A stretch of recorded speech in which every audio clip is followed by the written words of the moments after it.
नमस्कार, आप देख रहे हैं जनसंदेश और आपका स्वागत है हमारे इस खास पेशकश चलते चलते में, जिसमें हम चलते हैं एक शख्सियत के साथ, बिताते हैं कुछ पल उनके साथ और जानने की कोशिश करते हैं उनके बारे में। आज हमारे साथ है उत्तराखंड के कांग्रेस चेहरे, मंत्री, केंद्रीय मंत्री हरीश रावत जी। स्वागत है सर आपका यहाँ पर।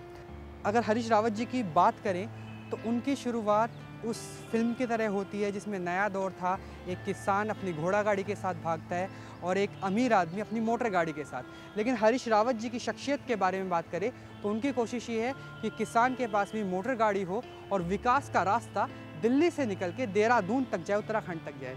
आप किसान परिवार से जुड़े हैं, किसानों के हालात को जानते हैं। उत्तराखंड राज्य बना, काफ़ी कुछ बदला, क्या बदलाव आपको नज़र आता है किसानों की ज़िंदगी में? मैं किसान परिवार का बेटा हूँ, खुद भी किसान हूँ और शायद हिंदुस्तान के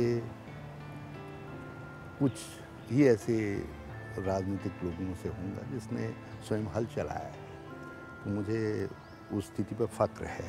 इसलिए और जब मैं राजनीति में आगे आया तो मज़दूरों के साथ जुड़ने का अवसर मिला और ये संयोग है कि सोनिया जी ने, डॉक्टर मनमोहन सिंह जी ने मुझे जिस मंत्रालय के साथ जोड़ा है वो मंत्रालय भी श्रम और रोज़गार मंत्रालय है। रोज़गार और मज़दूरों से रिलेट है, जिस पे आप चलना चाहते हैं, जिस रास्ते पे चलना चाहते हैं।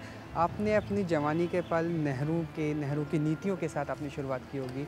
उस टाइम पे चकबंदी, हदबंदी, हरित क्रांति, जेपी और लोहिया का जो मूवमेंट चला था कि अपनी ज़मीन दान करो, भूमिहीन किसानों को ज़मीन मिलनी चाहिए, उसमें और आज में, आज अगर हम नरेगा की बात करें, पंचायती राज की बात करें, राजीव गांधी की बात करें, सोनिया गांधी की बात करें, क्या बदलाव हुआ है? देखिए, समय के साथ बदलाव आते हैं और उस समय प्रारंभिक समय था, जो लोग आज़ादी के दौर से निकले हुए लोग थे, तो उनके चिंतन, उनका काम करने का तरीका, उनका समर्पण सब उससे प्रेरित था। धीरे धीरे उस दौर में भी फिर बदलाव आता गया। इंदिरा जी के दौर के बाद किसानों की राजनीति काफ़ी हद तक बदल गई। पहले किसान सेंटर फ्रेम में हुआ करते थे, केंद्र में हुआ करते थे। चाहे आप चरण सिंह की बात करें, बाकी लोगों की बात करें, इंदिरा जी के दौर के बाद वो वोट बैंक रह गए, लेकिन केंद्रीयता उनकी कहीं ना कहीं कमज़ोर हुई। ऐसा नहीं है, बल्कि इंदिरा जी ने हरित क्रांति के माध्यम से जो किसानों का महत्व था देश की अर्थव्यवस्था, पूरी अर्थव्यवस्था में, उसको रेखांकित किया और भारत के स्वाभिमान को उन्होंने एक नया आयाम दिया। और उसके बाद खेती हमारी अर्थव्यवस्था का एक प्रमुख स्तंभ बन करके उभरी। और फिर राजीव जी का दौर आया, तो राजीव जी के दौर में आधुनिक क्रांति का समय था, एक बदलाव का समय था। 21वीं सदी के दौर में जो है भारत प्रवेश कर रहा था, तो उसके साथ कंपटीशन में खड़ा होना था। तो उन्होंने जो गतिशीलता प्रदान की भारत की अर्थव्यवस्था को, खेती को, सामाजिक जीवन को, हमने उस दौर में भी छोटी मोटी भागीदारी करने का सौभाग्य मिला।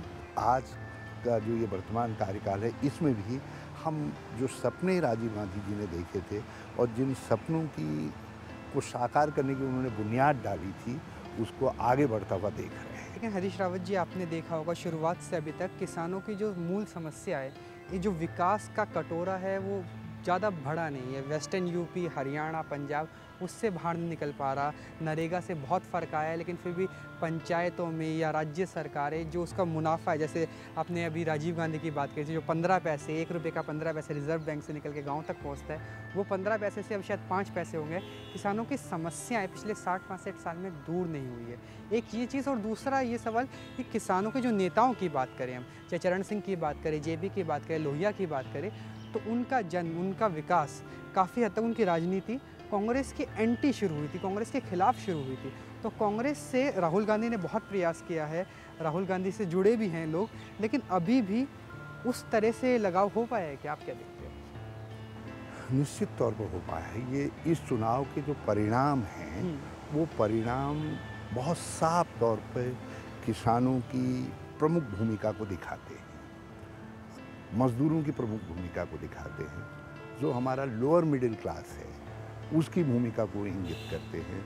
और इसमें हमारी जो अक़लियतें हैं, जो सबसे पिछड़ी हुई दिखाई देती हैं, दलित जो सबसे पिछड़ा हुआ दिखाई देता है, उसकी भूमिका साफ साफ नज़र आती है। और जो हमारा भविष्य है युवा, वो उसने जिस तरीके से बड़ी अग्रणी भूमिका जोश खरोश के साथ अदा की है, तो वो दिखाई देती है। और लोगों ने हमारी पिछले 5 साल की नीतियों को इंडोर्स किया है, उसका पुष्टिकरण किया है इन चुनाव परिणामों के अंदर जो है। और हाँ, मैं एक बात में मानता हूँ कि आज भी किसानों के लिए बहुत कुछ करने की आवश्यकता है।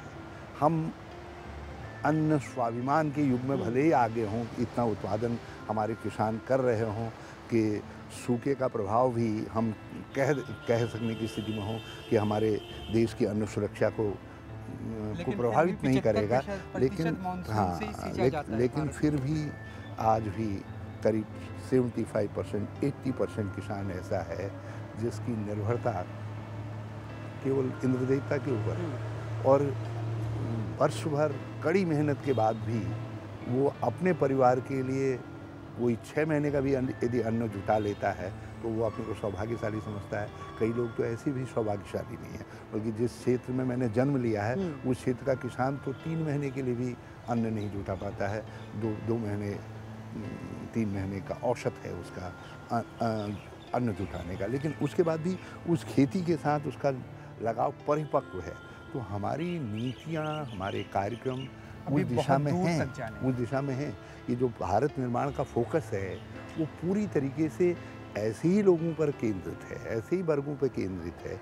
मगर आपने बिल्कुल ठीक फरमाया कि हमारे इरादे के बीच में, इरादे के क्रियान्वयन के बीच में जो टसल है वो अभी जो चीज़ें, जो मैं बाधाएं तो नहीं कहूँगा, जो ले चलने वाले हैं, इसको क्रियान्वित करने वाली जो माध्यम है, उन माध्यमों में कहीं कुछ ऐसे छेद हैं, कुछ उनमें ऐसी व्याधियां हैं, कुछ ऐसी कमजोरियां हैं। वो कमजोरियां जो है हमारी इन नीतियों के स्पष्ट परिणाम को, वो कमजोरियां कहीं इस कारण तो नहीं है कि कांग्रेस का नेतृत्व भले ही आ गया हो, संसद में काबिज होगी सत्ता पे, लेकिन संगठन उतना अच्छा अभी भी नहीं है। उत्तराखंड की बात करें, उत्तर प्रदेश की बात करें, आप खुद युवा कांग्रेस से जुड़े हुए हैं, संगठन में कहीं ना कहीं कमी है। जो कांग्रेस की नीतियां निकलती है, 10 जनपद से निकलती है, 7 रेस कोर्स रोड से निकलती है, वो गांव तक पूरी तरह लोग समझ नहीं पाते हैं। जैसे प्रणव दा का बजट नहीं समझ पाए, उसी तरह से शायद जैसे बजट शेयर बाजार नहीं समझ पाए, तो उसी तरह से गाँव वाले नहीं समझ पाते हैं कि सोनिया मनमोहन सरकार की प्रणव दा के बजट को शेयर मार्केट भले ही न समझ पाया वो, क्योंकि अपेक्षाएं, बल्कि समझ पाया मगर अपेक्षाएं, उन्होंने उन रियलिटीज़ को नहीं देखा जिन रियलिटीज़ को लेकर के इस समय का बजट प्रस्तुत किया जाना है। और मैं समझता हूँ बहुत ही बुद्धिमत्तापूर्ण तरीके से इन परिस्थितियों में इससे और अच्छा बजट नहीं दिया जाना चाहता। शेयर बाजार की अपेक्षा पूरी भले ही नहीं हुई हो, लेकिन शेयर बाजार ही पूरा हिंदुस्तान नहीं है। लेकिन जो आपने एक बात कही कि संगठन की कमजोरी की जो बात कही, मैं वहाँ इतना आपसे अवश्य कहना चाहूँगा कि पॉलिटिकल बैकअप पिछले कुछ वर्षों से नीतियों के क्रियान्वयन में कम हुआ है, उसकी भूमिका कम हुई है, उसको बढ़ाने की आवश्यकता है। चलिए, हरीश रावत जी को लगता है कि परिवर्तन आएगा, बहुत कुछ बदल दिया हमने, बहुत कुछ बदलना बाकी है। अब ये देखेंगे कि उत्तराखंड में, देवभूमि उत्तराखंड में कितने परिवर्तन लाना चाहते हैं, क्या ख्वाब है हरीश रावत जी का। लेकिन फिलहाल वक्त हो चला है एक छोटे से ब्रेक का।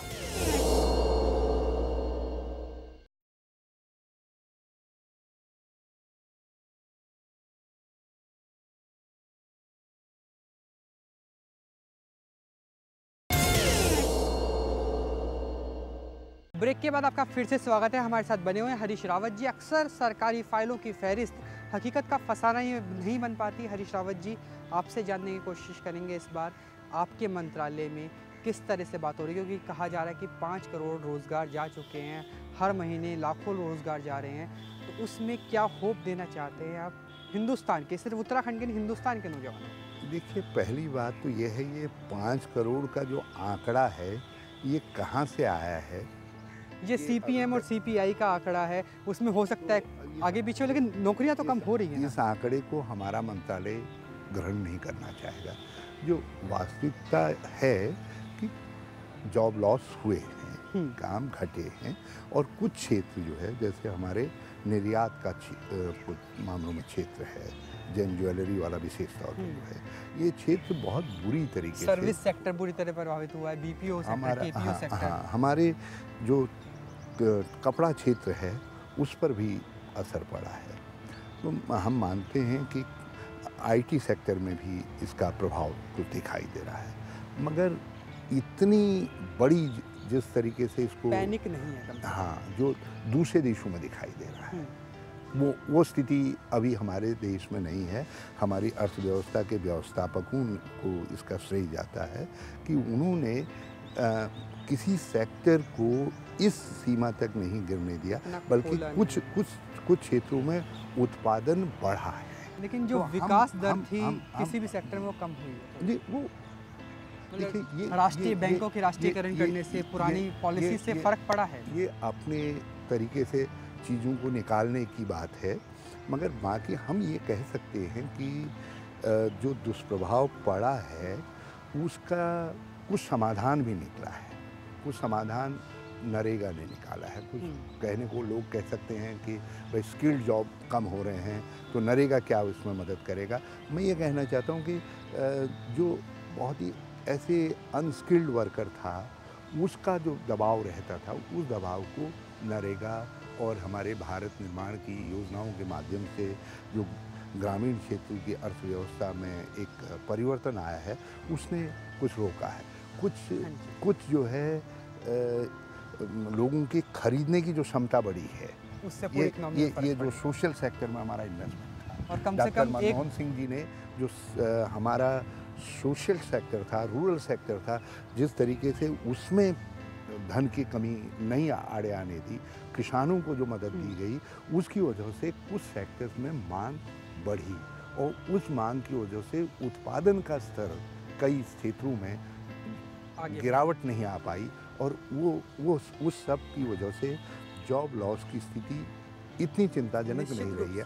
और अब जो वित्त मंत्री जी ने कहा है कि हम 1,20,00,000 रोजगार पैदा करेंगे, तो ये अपने आप में हमारे उस जो आत्मबल हमने पिछले 1.5 साल के अंदर जब दूसरी अर्थव्यवस्थाएं लड़खड़ा रही थी, हमारी अर्थव्यवस्था जो है उस झंझावात को झेल पा रही थी, तो उससे पैदा उसका परिणाम है। मैं जानना चाहता था कि जिस तरह से नरेगा से कम किसान मजदूर भूखा नहीं मरता है, उसके पास रोज़गार होता है, अपराधी नहीं बनता है, लेकिन पूरे इकोनॉमिक स्लोडाउन से निपटने के लिए 100 दिन की बात आती है। आपकी मिनिस्ट्री में 100 दिन में ऐसा क्या है जिससे लोगों की काया पलट ना हो, कम से कम एक एहसास हो कि हाँ अब बुरे दिन बीते रहे। देखिए, इन 100 दिनों के अंदर जो पहले से हमारे सोशल सिक्योरिटी स्कीम्स हैं, उनको हम और ज़्यादा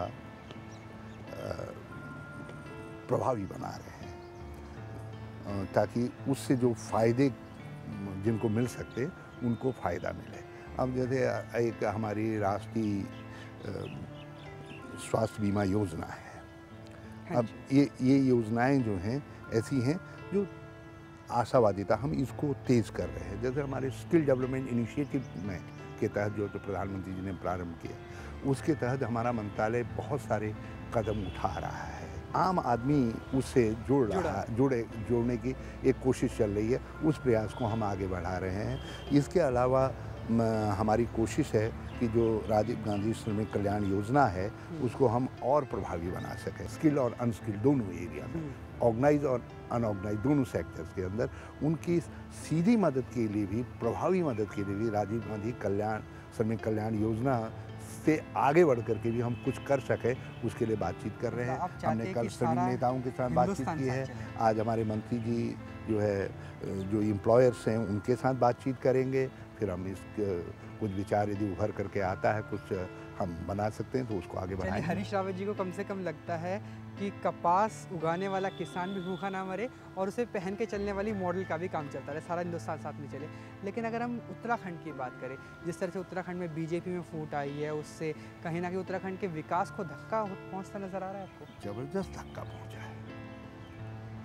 महत्वाकांक्षाएं होती हैं, जब कांग्रेस सत्ता में थी उस समय भी महत्वाकांक्षाएं थी, उस समय भी राजनीति थी। लेकिन हम एक बात हमेशा कहते थे कि ये छोटा राज्य है, इसमें राजनीतिक स्थिरता बनी रहे, ये कांग्रेस का पहला दायित्व है।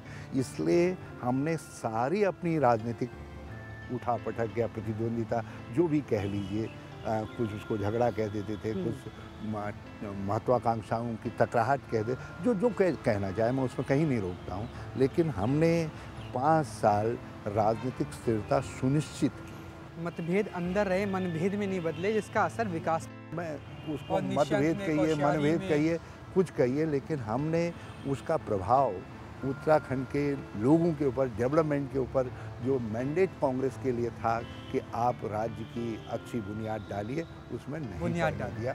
मगर इनकी पार्टी में तो दूसरी बात है, यहाँ तो पहले दिन से ही मरो मारो मारो मारो, एक दूसरे को उछाड़ पखाड़ करो, सरकार जाए भाड़ चूल्हे में, उत्तराखंड जाए भाड़ चूल्हे में, हमारी महत्वाकांक्षाओं का झगड़ा है, निपट लेते हैं, जो अवसर जहाँ पे मिल जाए वहीं पर निपटने के लिए तैयार हो जा रहे हैं। तो एक ज़बरदस्त अस्थिरता पिछले 2.5 साल के अंदर, जिसके लिए उत्तराखंड मानसिक रूप से तैयार नहीं था। पहाड़ के लोगों में, वोट बैंक में, और जो मैदान का आपका हरिद्वार का इलाका है, उसमें कहीं ना कहीं राजनीतिक मतभेद उभरे हैं।